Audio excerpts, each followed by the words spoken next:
All right, welcome back. Episode 18 of the Apps and Asphalt podcast.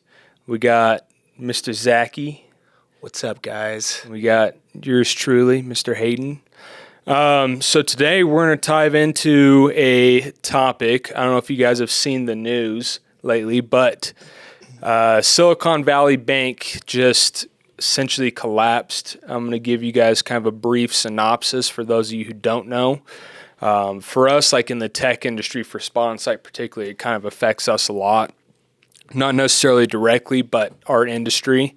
But I think the message that we want to give more than just the tech industry being affected is nobody is coming to save you. Nobody. So we're going to dive into that and kind of tie it in later some way, somehow. So I'll give you guys kind of a brief synopsis. So last week, Silicon Valley Bank announced that they had a loss on their, I think some of their bond investments or something like that. So when they announced it, this caused a panic for their investors. So a lot of them started pulling out money and pulling out their investments, which triggered a drop in their stock, which then compounded to what's called a bank run. So this means that essentially a shitload of people went straight to the bank to pull out all the money they could and just compound until eventually it collapsed, and so the FDIC had to come in and actually take over the bank. So in the tech industry, Silicon Valley Bank actually funds I think over 50% of venture capitalist funded tech companies, if that makes sense. Yeah. So for us, we're bootstrapped. We ourselves are essentially funding this. But for companies that went out and sought venture capitalist investment, 50% of those companies that got those are tech companies funded by Silicon Valley Bank. Wow. So these owners of these companies were like, holy shit, I'm going to have to lay off a whole bunch of people. Because all their money that was insured up to that point, I think they actually corrected it or gave them a relief program, was only $250,000. So some of the big companies that were in there, I can't remember their names, but companies you guys have probably heard of, like Shopify, huge e-commerce company. Wow, they're with them? They're with Silicon Valley Bank. So those companies that have, hundreds of millions of dollars and hundreds of employees, they were saying if you could only pull out $250,000, that could maybe float them for a week just for overhead expenses. But other than that, if they didn't have access to their money, there was nothing else they could do. So some of these guys were debating on what to do. So, this is going to open the door a lot for, I think it's going to definitely shut the doors down for a lot of tech companies, a lot of the small ones especially. Yeah. But it leaves opportunity for some of us to come in there and make a disruption as well. Obviously, we do feel for all the people that were affected by it, because in any industry, that's a horrible thing to happen. Yeah. So, bottom line, though, the banks, everything that goes on in the news, you name it, political issues, whoever's president, if COVID's real or not, whatever it is, it doesn't matter. Nobody's coming to save you. So it's best to focus on what you guys are doing, what your mission is, what your path is, and make it happen for yourselves. So you're responsible for your ecosystem. Yeah. So you have a pretty crazy story about this, and you've been from the bottom, now you're up on the top, even though I know you wouldn't ever claim that because you're always going to want to keep pushing that. But you've done rags to riches, and you've been in places that people don't want to be in, or would never dream of, and you've been able to dig yourself out. So tell us a little bit about that. Yeah, thanks for bringing up a nightmare, Hayden. I really appreciate it, buddy. We can revisit some other fun stuff later too. We will. I'm just kidding. In all reality, we put this type of stuff out there so people can learn from our instances, positions that we've been in, and hopefully be able to navigate around them. They say everyone needs to learn through trial and tribulation. I don't believe that. I think that we've got all these great stories and these things that occur within our lives for a reason. Yeah. And I think that there are definitely ways to teach other people, in a way to pay it forward at times as well. So when I was 16, my parents helped me start a striping company. They basically like, hey, you're not sitting on the couch. We need you up and moving. So, long story short, I got trained and learned how to do parking lot striping at a pretty young age. That business was really, really cool.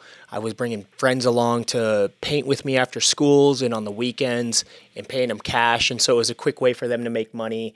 In turn, I was making a lot of money for my age at the time. What was your high school car? So I had a brand new Jetta. It was like a white Jetta, and then I had these white rims because it's the Fast and the Furious days. Oh yeah, So yeah. I got these white rims on it. It was a white Jetta, white rims, and then I ended up buying a Dodge Durango, and then I ended up buying a Lincoln Aviator. Did you really? Did dude? Throw some 22s on it. 22s, baby. You already know that. Driving around, pulling up to a parking lot on 22-inch rims. Not even striping trailer. with the striping trailer. Holy shit. Oh man, you guys are getting the down and dirty on this Yeah. one. So yeah, same old Zach. I'm same type of guy for the most part. Certainly enjoy the luxuries, but they don't always come for free, and they can always come at a price too. So, with that being said, I turned 18, thought I was doing really good. I told my parents that I was going to move to Greeley, which was an adjacent city to the area that we were running our family business out of at the time. So I was still driving up and doing the parking lot striping. But instead of running their asphalt crews at that time, I jumped off and I jumped into doing my own asphalt work. I was subcontracting them all the patching, and I was doing the crack fill striping at the time because I didn't have the capital to get into patching. So I did that. I met my kid's mom, and we were off to the races. I thought I was, the world was my oyster, and I was moving. This was around 2007 or so. The company was called Ace Coatings and Asphalt, and it's crazy, man. I can remember like how it started, everything. We had one of the first companies in the area to have a really nice website. We took our time and did things right. But and things grew. The first year I think we did like 350, 400,000. The next year I think we did rounding out closer to $500,000. What happened during that time is we start transitioning to the 809 stuff where things start getting a little crazy, similarly to how they are right now. What's the 809 stuff? The 2008, 2009. Oh. And so sorry. that's when you were probably still running around. Dude, I don't know what you were doing at that day. I was probably a middle schooler with some bad acne. Okay. Well, I was probably 21 with a terrible fade at the time, running around striping parking lots out of a Lincoln Aviator. No, in all reality, we had a pretty nice little company that we were building at the time. I got a little free in spending during that time, and then also along the way, I picked up one of our biggest projects up to date. I'll never forget it. I'm so glad I get to call it out now. Gentleman by the name of Mike Rashidi. He was with Penta Hospitality. So he had a bunch of these hotels from Greeley up to Denver, Fort Collins, and he flew in to meet with me on the parking lots that I had given him a proposal on. And I talked to him. I was like, hey, listen, they had this deadline of when they needed to get all this work done and completed. I said that I needed to get a deposit on the work. It was kind of how we were operating at the time. And he said, we don't do deposits, but we'll make sure we pay you quickly. And we're heading into fall by this point. So it's probably, I want to say like late August, late August, I would say. Okay. And we end up completing all of the work that they have, biggest contract that I have to date. And pretty soon, all the phone calls stop getting answered. Emails stop getting returned. Nobody can get a hold of anyone from their accounting department. And what was happening, and what I didn't realize at the time, is they were teeing these hotels up to actually be sold. So they were either being sold or quick sold. Something was going on. Long story short, I never got paid on them. I never got paid on a piece of work that we did. Not How big was that? How big were those jobs? We were, to be honest with you, we were probably nearing $100,000. I think it was it was the biggest contract that I had. So yeah, a quarter of your revenue. Yeah. Or, you know. And so Fifth. what that did is it basically shook me to the core. I couldn't make my payments. I couldn't make my payments to the bank, couldn't make my line of credit payments going in through wintertime, took all my resources up.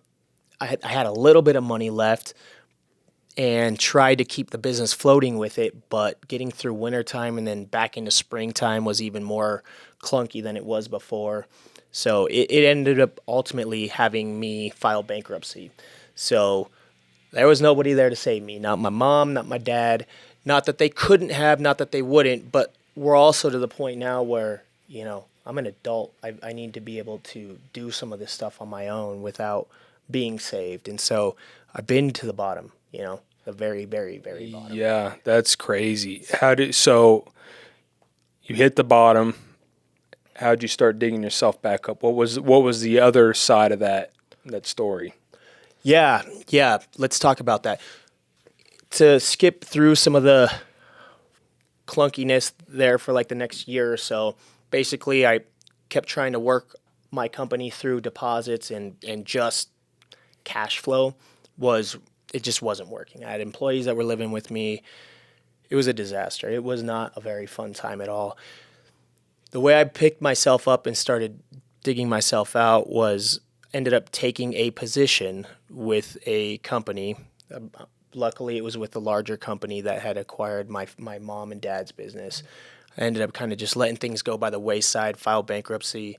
It's like, look, I'm going to just start over. I don't need to have everything, but I need to focus in on one thing. And I ended up just going in and taking a regional sales and estimating position.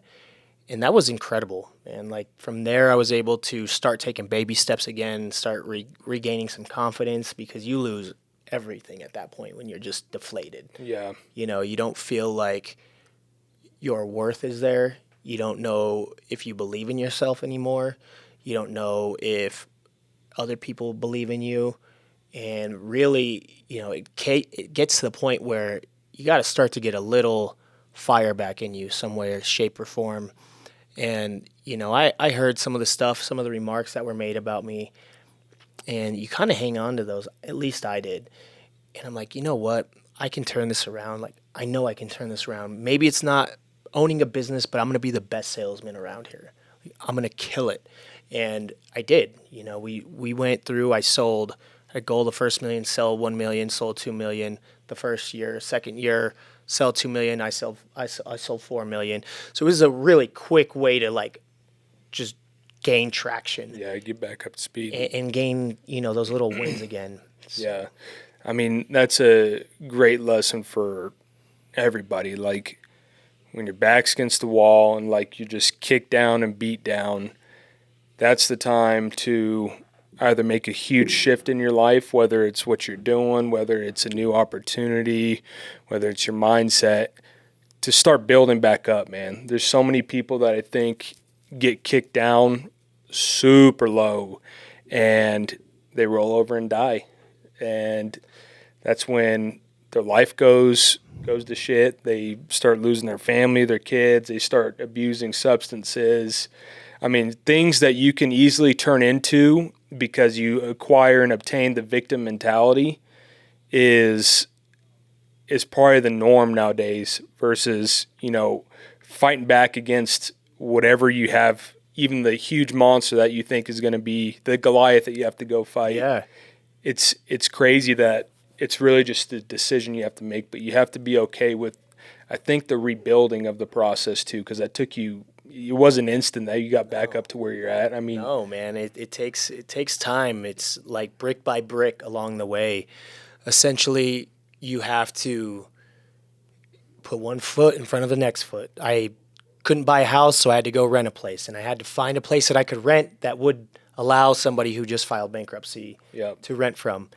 Then from there, it's figuring out, okay, I literally went and traded a parking lot to get seal coated for a truck off of Welby and over here in Thornton. And I remember that day, it was like a clunky old Ford, but it had a flatbed on it. And I traded because I needed one more work truck for the guys to get to where they needed to be. So I went and seal coated that with one other guy from my team for it, and it ended up working out.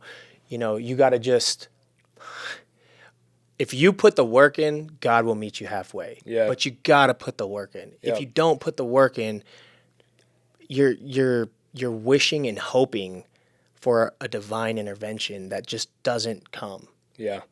You know, we have to scratch, claw, do whatever it takes to get to the next area, the next section of your life. The next level. Yeah. And that's it for sure, man, is putting in the work. And there's ways, you know, when you start rolling, there's ways to work smarter and scale yourself and scale what you're doing. But the initial period of it is all the grind, bro. Like early on, especially, you know, I haven't had a hard story necessarily like that, you know, but just in different positions in my life, being, you know, the brokest I've ever been, of transferring over my last $100 in college and then having to live back with my parents. And so I'd go to pretty much drive an hour north to Greeley to go to school, come back, and I worked at Lifetime, and I did that pretty much every day. So Didn't you didn't you say that you had to like pawn certain stuff too? yeah, I went, and when I had to transfer my last $100 over, I went over to the Greeley Mall. It's funny how we're both up in Greeley, and all I had to sell was my Xbox and all the games, which I wasn't even playing anyways. But so I went and sold that, thinking I'd get a couple $100. Handed me $30. So I had now $130 to my name, and that was like by far the lowest point in my life. And so I swore after that day I would never be that broke again. And, you know, that was my senior year in college, so that's quite a while ago. But from there, that's what I used when my back was against the wall. Wow. And had to like get chopped down and have to go live with my parents again. And like, you know, it was really humbling early on from that experience. Not, you know, there's plenty of people who had it worse, but my parents didn't come. Same thing. They saved me by giving me a place to live, you know, bought the groceries or whatever, but they didn't give me money to go, you know, to float myself or to go dick around, do whatever. It was all, you go get another job, man, and you start working your way back up. And you know, I know we're going to have trials and tribulations, especially me going into entrepreneurship. I think this first full year has been nobody's coming to save you. And we set up these false expectations of how good something could go, especially when you're starting early on. It's like the initial excitement of what you have. Yeah. Because you don't know. You don't know if it's going to kick ass and take off to the moon right away. You don't know if it's going to flop. Yep. You don't know if it's going to slowly pick up steam. You have no clue. And so that's why new things are so fun and exciting. But when things really get hard, it's hard to stay focused on that same task and that same focus and goal that you were on originally, even when it's not as exciting or fun and you're getting your ass kicked constantly. Yep, you're exactly right, man. It's just like anything else in life. But if you continue to take one step in front of the next, pretty soon you look back and you're in a different place. Just happens that way. You know, if you put the work in, you can look back and say, wow, I'm not there anymore. I'm actually over here. And I come a really long way in a short amount of time. Full circle. Yeah, seeing like turning back around sometimes and seeing where you came from is pretty cool. And I'm like a horse. I talk about the horse blinders a lot because I like just like looking forward. But there is sometimes where you need to look back and see where you came from. Yeah, man. And be proud of that progress that you made. But, you know, when times get hard and shit hits the fan, it's it's nobody but you, man. So you got to figure it out. And there's ways you got to get creative in order to dig yourself out, like trading a truck for a seal coat job. That's crazy trading that, but it's like a old school bartering system, and Yeah. you had to do what you had to do, man. Yeah. And, these people that are going through like the Silicon Valley instance, like they're probably having sleepless nights trying to figure out ways to get creative, to keep their business afloat, to keep their employees paid, and keep stuff rolling. Because no matter what happens, even the big recession that's coming, it doesn't matter. At the end of the day, like, No. there's nothing that we can do to stop it, prevent it, control it. You can set yourself up, prepare yourself for worst case scenario, but there's nothing in the big scale, big grand scheme of things that you can do to prevent it or avoid it. So, Right. make sure that Try not to dwell on it too much. yeah. Don't focus on. You need to be aware of it, and you certainly need to always be aware of your surroundings, what's around you, but you need to know what you're focused on. Yeah. Keep going forward in that direction. I think this message can really hit home to like our guys that are the owner operators, and I think more and more about them, and that's why we dive into them a lot, because they're at a point where they started their business a couple years ago, and throughout this whole process, whether you're trying to hit your first 500K, your first $1 million, there is so much stuff that is going on that you're almost probably thinking like, what did I get myself into? Or you're hoping and praying and wishing for a break. For sure. I can empathize for any of you guys that are owner operators or owner salesman. You got your crews working for you. I know what that's like. It's very day to day, it's week to week, and it is tough, and it is a hard thing to do. You got to just keep going every single day. I think if I could go back now and redo those sections of my life, I would do them differently with a different playbook, because of everything that I've been through now. I understand business to a different degree now. And sometimes I think people with a craft or a skill are thinking, I should do this for myself. Well, yes and no. I mean, there's an entrepreneurial mindset, and then there's also the other side to it as well. So you gotta, if you decide you're gonna go in with it, you gotta figure out the business side along the way to be able to grow it. Otherwise, that business will run you ragged. Yeah. I've been there. I mean, it feels like it is just completely overwhelming because you have so many hats to wear and there's not enough time in the day and you're only one person. But bottom line, you got yourself into it. So through enough hard work, enough persistence, you will be able to totally dig yourself out. And you may not see the results whenever you want it to or whenever you want the results to happen, but you'll catch a break every now and then that will be able to propel you to the next level, and you'll be like, okay, that is the break that I needed. That is what I was looking for. Yes. Yep. Exactly. I've got a couple cheat codes for you guys. Yeah. So speaking of, this is a perfect segue as we wrap this up. We mentioned last episode that we've been working on something, and our mission is really to give back to the asphalt contracting community because it's obviously opened a ton of doors from your dad starting this company to you to now Spot on Site. So it's given us a lot of good things and opportunities. And so we want to give back in a very special way. And like you said, sometimes all you need is a playbook. So we're working on a program, and this is only for asphalt business owners. If you own an asphalt maintenance company, if you do between $500,000 to $5 million in revenue, you are going to be a perfect fit for this. And we're going to teach you how to run your business like an 8-figure business. So doing $10 million or more.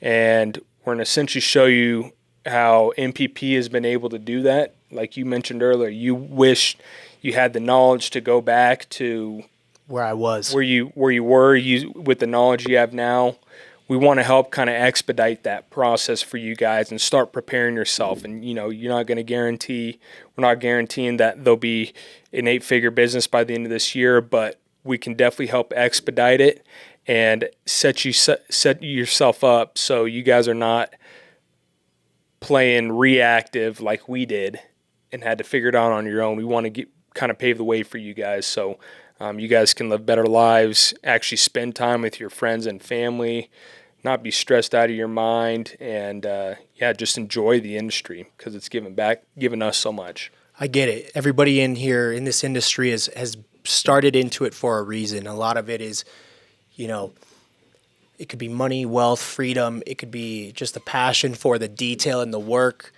I get it all. I've been there. I love it, from striping to crack fill seal coating to patching to paving to concrete.